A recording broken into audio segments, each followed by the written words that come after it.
In that first inning. It was quite the show, is what I'm hearing. Karson Siegfried, the man, the myth, the legend himself, too, from Louisville, joining us now here at 1:30. How we doing today, man? Doing great. Thank you, guys. I mean, I feel like, and we have to jump right into this question about what was the feeling too, just hitting that one out and knowing that you guys were up early on the Dukes. It was a great feeling. It was butterflies. It was insane. Very exciting. All right, we have already a question from the comments from DJ Yoakley, who called your game last night and the game against Salem. What would be your call sign if you were a pilot in light of Top Gun 2 coming out? Shoot. Probably. Oh, my. I don't know. Probably like. Oh, shoot. It's a tough one. I don't know. Goose has always been my favorite.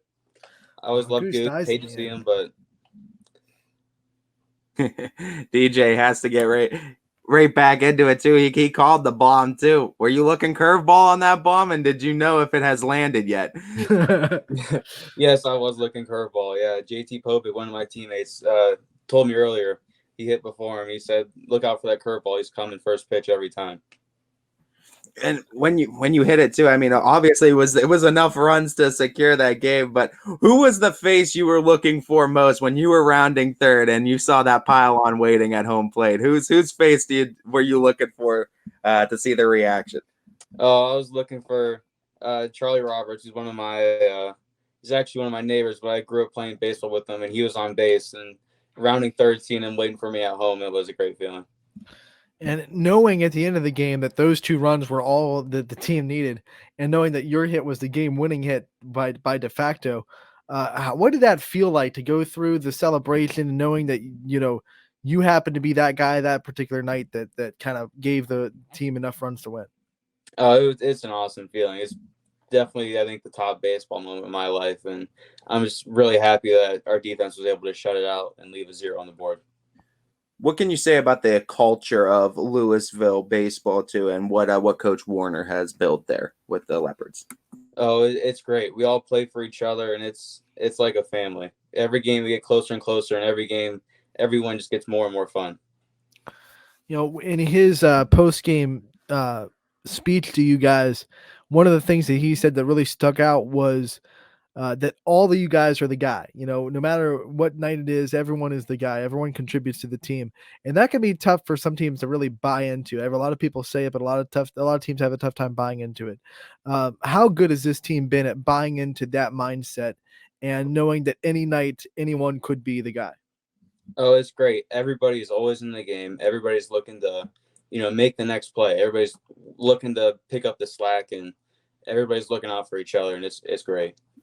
We had a chance to talk with Coach Warner a little bit earlier in the show, and he was mentioning the regional semifinal. How much of an advantage do you think it's going to be having that regional final be 15 minutes down the road from this Louisville community? Oh, it's great. I'm hoping we can get a good amount of support. It's always fun playing with the crowd, and I'm just happy it's somewhere close where people can show out and support.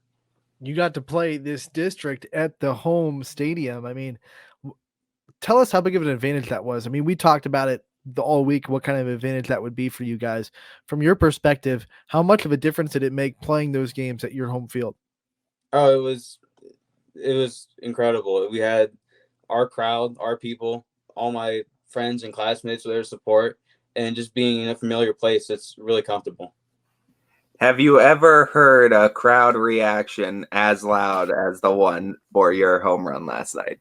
No, and it was awesome. I couldn't have asked for anything more. It was so exciting. You talked about Coach Warner a little bit. Talk a little bit more about what he brings to this team and how much he's taught you, not just as a baseball player, but as a life lessons too. Oh, he's taught us so much about, always keeping your head up, looking to be that guy. The next play could always be you. And he's really taught us a lot about fighting and the importance of playing till the last out. you look at that too, and you talk about some of the younger players on this team, and there's a lot of them. Do you think the younger players on this team are coming in with a chip on their shoulder? And what from your perspective can you say about the younger talent on the Leopards?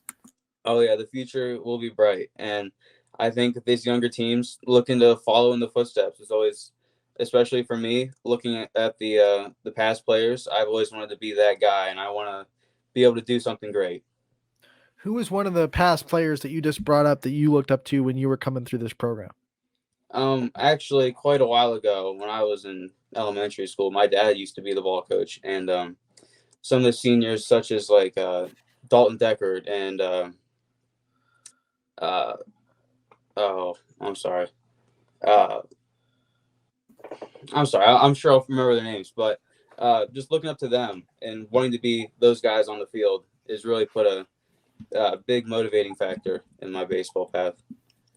DJ saying they say you barely feel the ball when you hit the bat on a good swing. What was that? Was that true for you last night? Oh yeah, that was true. It felt real hot off the bat last night, and I felt as soon as I hit it, I felt that good pop, and I had a good feeling about it. I mean, you talked about the past players too. What's some of the best advice that you've received from a player on this team, other than of course JT saying, "Look, curveball."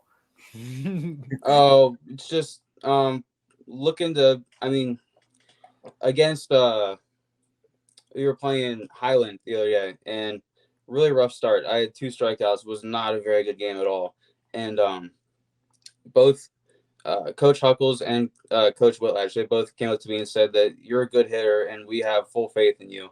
And in that next at bat, I actually ended up with a double and then followed it with another home run. And it was a very good thing to know that, like, if you're having a bad game, the next at bat can totally change. It changes fast.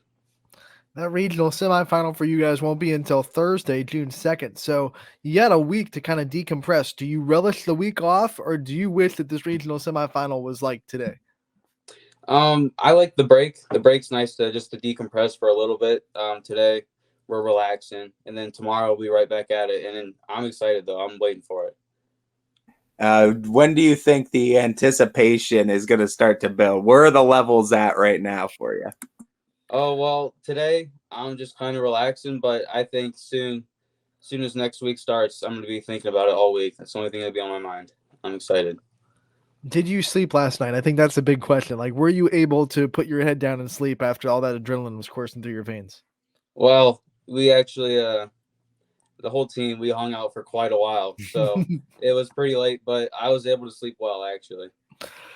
Karson, we've been asking your teammates this too, and they all have superstitions on like food and drink habits for it too. So you might as well. But I got to ask, what is the go-to dugout snack or seed and Gatorade or sports drink combination for Karson Siegfried that hits tanks, if you will? I think it's got to be the lemon lime Gatorade mixed with somebody always brings like one of those like real big bags of Sour Patch Kids.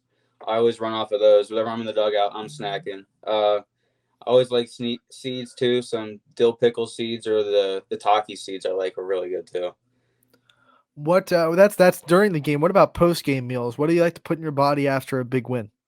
Oh, after a big win, I don't know. I always like a good some tacos, quesadilla. I love Mexican food. Me and Ty don't get to spend a whole lot of time in Louisville. We've definitely been there before, but what's the biggest hangout for Louisville Louisville baseball and the athletic community down there? Coming down to actually back at my house after like big wins like tonight, we were always back at my house and we're swimming, we're playing basketball, we're hanging out for hours. So it's all back to the Siegfrieds for a hangout. That's right. What is your favorite thing to eat at a barbecue? Oh shoot, probably just I love me a burger, bacon burger. It's my favorite thing. I guess who makes the best burgers as far as a restaurant or fast food? We'll go with fast food first. Who has the best burgers in fast food? I'm always a big Wendy's Baconator guy. That's been my go-to for forever now. I love a Wendy's Baconator. As soon as you said bacon, I thought you might lean towards Wendy's. But what about like actual restaurants? You go sit down, burger place. I think Red Robin. Red Robin makes a really good. I forget the name of the burger, but it's probably one of my top burgers of all time. And you can't have burgers without fries. So we'll go from burgers to fries. Who has the best fries in the fast food industry? It's real close. I think between either Wendy's or Chick-fil-A, they both make very good fries. And is there any like restaurant that like the fries are just you got to go there for the fries? Oh, I love Texas Roadhouse. Texas Mm. Roadhouse fries, or there's something else. I think they're overshadowed by the rolls. Yeah. What is one vacation spot that your family goes that you really like going to? We always go to Litchfield Beach. It's just down by Myrtle, and it's always we're down South Carolina, and it's fun. Sometimes we can catch baseball games. There's a park down there, Shipyard Park, and it's like on the Charleston River. It's a really cool place. There's all these fields, and you can hit a home run. It goes over the fence and into the river. It's an awesome atmosphere, and it's always fun to visit. Outside of your home park, what's the best baseball field you've ever played on? I'd have to say probably we played at Hudson this past year on their high school field, and it's probably one of the nicer fields that I've played on for sure. You have a very competitive family. Who's the most competitive in the Siegfried household? Oh, it's definitely my dad for sure. He's played good baseball growing up, and he's always talked about some of his summer seasons that were just incredible. When it's family game night, does he usually get the dub? Yeah, for sure. What's he best at? Usually play a lot of card game called Wizard, or we'll play Rummy Cube, which is another fun game. I'm really good at. Do you ever like kind of poke fun at him about your baseball career being as successful as you are, and like, hey, Dad, you ever hit a game-winning home run in a district championship game? I don't know. No, but he sure has. I mean, some of the stories he's talked about, it's something that I've always wanted to replicate something like that. So You grow up with sports in your life. What's the biggest like childhood memory of watching a sport event or being at a sport event that made you want to be an athlete? Shoot, I think probably I remember quite a few years ago, one of the Louisville basketball games against Lake. Jake Pukic had a real big time buzzer beater to win the game, and just the energy in there was insane. It was very exciting.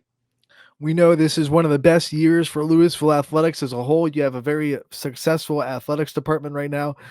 Pick one current Louisville athlete that you have to have an autograph for, and give him a shout out. I had to say probably Will Adjancic. The way that guy plays basketball, it's really fun to watch. He's a sharpshooter for sure. And then as far as your team goes, who is the best dancer on the team? Best dancer probably have to go to Anthony Warner. He brings the moves in the dugout. Who's the funniest player on the team? Funniest player, I'd say probably Caleb Harsh. He's funny.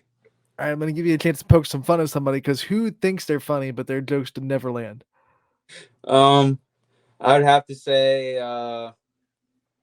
probably. I'm gonna say,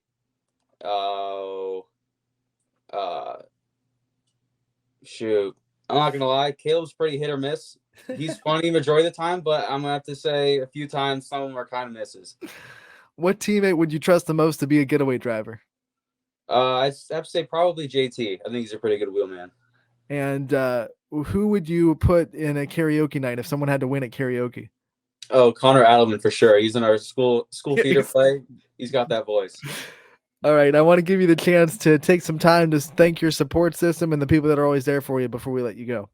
Yeah, thank you very much to my coaches and teammates for supporting me, and the fans of Louisville. It's really fun it's a great atmosphere, and I love Louisville. All right, Karson, thank you so much for joining us. Congratulations on the win last night. Good luck the next round. We'll be there. Thanks for letting us come on the ride, and we look forward to talking to you again real soon.